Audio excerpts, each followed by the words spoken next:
Hi, welcome to Have Yarn Creations. I'm Erin, and it is November the 8th?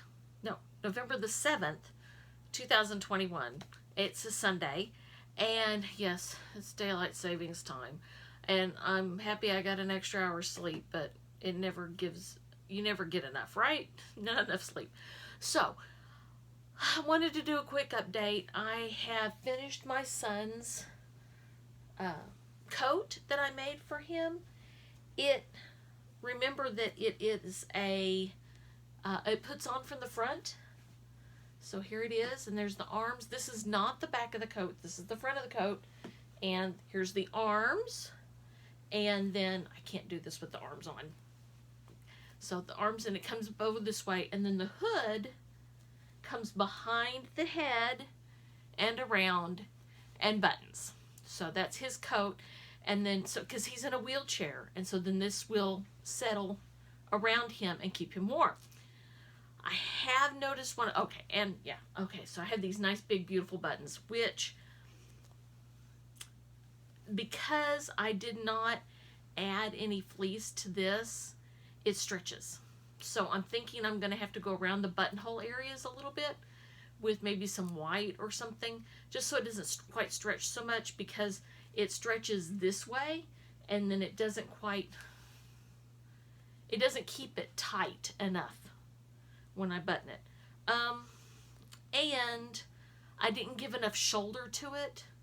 I have the armholes, but there's no shoulder, and so it doesn't come back behind him like I want. So I may, this part that's above the shoulder, I may attach this way.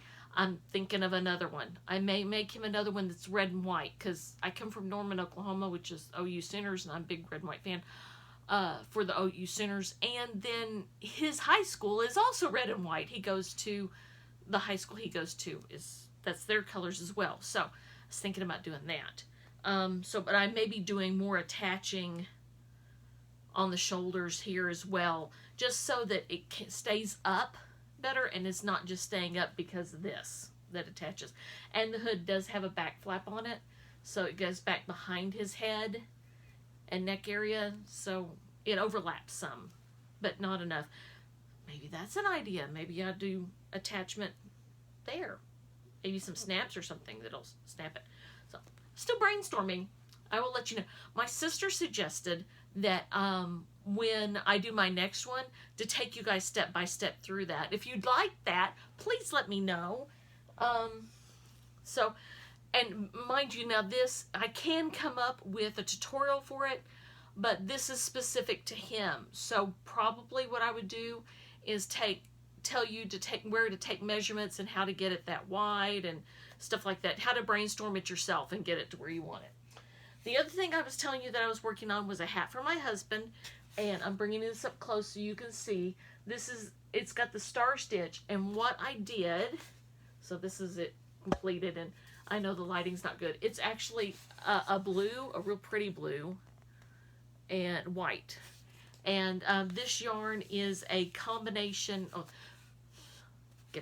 this yarn is cotton and wool blend, and about 50-50. And so what I did is I kind of did it like you do knitting, in that I did the ribbing like you do when you do ribbing for around your brim, where you do like back loop only so that it stretches big. But what I did is it's all ribbing. I made it double width of what I wanted, and then I folded it in on itself and then brought those two ends together. So it's an extra large tube that I put in on itself, so it's doubled, because he's got a shaved head and that keeps him warm. So this project that I'm working on right now is it's my third of the Lion brand pattern. That's the Tree of Life, where you do 3 motifs of the trees. And I'll bring that in. So let's do it this way so you can get better lighting. So there you go. You can kind of see. And so as you can see, I have passed the trunks and I'm now into the tree limbs. I'm at row 30 now, and I am using Pound of Love by Lion Brand because it's all acrylic and it'll be easy for them to take care of. This is my 3rd one that I'm doing. My first one was for my niece and her new husband, and the second one I added the extra panels on the side that gave the wedding date, and the wedding was this past Friday for some good friends and their kids, actually, daughter is a good friend of mine. And so that was the last one that I did. This one is going to be for my sister's son and his wife. They got married during the pandemic at the beginning, and I have not met her yet, and I have not seen him since he was a little kid. But so now I'm trying to get that done for them. And so as you can see, the Tree of Life Afghan is an expert level Afghan pattern. It's not that it's extremely hard, but at least for me, it's not that it's hard, it's very meticulous. And to be honest, the pattern is kind of wonky to me. I've printed it out, and it's a free pattern you can get online. So I can show you. So I put it in some page protectors. So here you have the pattern, and the first page, of course, is what you're going to need, if there's any corrections in the materials, and then some stitch explanation. And then it goes through and it shows you what the different symbols are for different things that you're going to be doing in the pattern. And then it gives you, now you would think, this is where you start. No, this is the graph for the tree pattern, okay? And if you come over here, here's all the explanation of each row of the tree pattern. And then it gives you the divider explanation. And down here is that pattern in graph. And then you turn the page, and you can see I've got my markers out here. So then you have the rest of that explanation on the thing. But here you have the flowers pattern and that explanation. And down here, right here, all the way down here by my marker, it says Afghan. This is where you actually start. And it tells you how many rows you work, 2 rows, and then you turn to the trees pattern, and you go back and you do the trees pattern.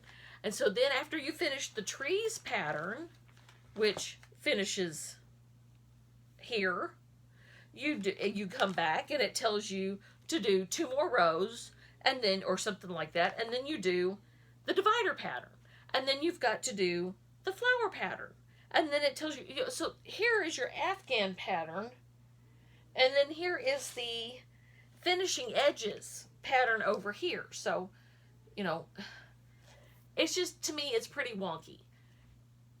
If I had this was just a print page. If I had it printed where I could cut and paste, excuse me, I would take this pattern and redo it in its order. So I would come back in and I would say the Afghan pattern and start it. And then say, go to the trees pattern, and when you do the trees pattern.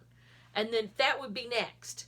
So instead of having to hunt down and say, where do I start? Because if you don't know, you would think that you started way over here. And you're supposed to do 2 rows before you ever get to that. If you don't do those 2 rows, then you don't have room for adding a border to it. So, and in this one, the border is called the finishings. And to be honest, it's a really it's supposed to be a leaf. But what it ends up being is a lump, because the leaf kind of folds in on itself, and it sits like this, and you can't tell it's a leaf because it sits like this. It doesn't even sit this way around the border. It turns and it sits this way, and I don't think that there's any way to do that. And was it Bonnie Bay has videos on how to do it. She got permission from Lion Brand to do the video tutorials for it, and that's fine, but she had to do a completely different border too because it was awful. So that's what I'm working on right now. I am probably going to break up on this blanket, give myself some breaks on it, and do some other things. I'm looking at making myself a hooded cowl. To be honest, I haven't had long hair in a winter situation in a lot of years, and I do mean a lot of years. Probably since high school, my hair has not been this long, and so hats don't stay on very well. So I'm thinking about making myself a hooded cowl so I don't have to worry about hat situation. So we'll see what pattern I use and what I kind of do. I want to make it really pretty and feminine. I told my husband I was going to make a hooded cowl, and he was doing "I'm Batman," and I can't do that with a flip, but he was doing the "I'm Batman," and I was going, no, it's not a Batman's cowl, and I'm not putting bat ears on it, and I'm not doing any of that. Although thinking about it, I could do a cute little white one and, you know, put cat ears or something on it. My niece might like that. I don't know. Yeah, she's still pretty young and in school. So, but we'll see. So that's what I've been working on. That's what I've completed. Oh, and the coat was done with Karen. They're chunky cakes. And it took 5 of them, and it took every bit, just about, of all 5. They have 292 yards each of chunky yarn, and that is a super bulky. It's a number 6, and the colorway I used is rainbow jellies. So he gets lots of compliments on his coat, and I lined it with Blizzard fleece from Joann Fabrics. And it's twice. It's two layers of Blizzard fleece, because up here in Boston it gets really cold. So in the winter, so I wanted him to be really warm. And that's, I guess, I wanted it to last all winter long. So I guess that's it for today. I need you to hit the subscribe button for me and hit the thumbs up. I'd really appreciate that. Give me a shout out if you'd like me to do a tutorial on that. Or maybe my hats. I don't know. I'm still working on how to do tutorials here. I don't have a lot of good lighting, as you can tell. I'm working on that. But I'd like to hear from you.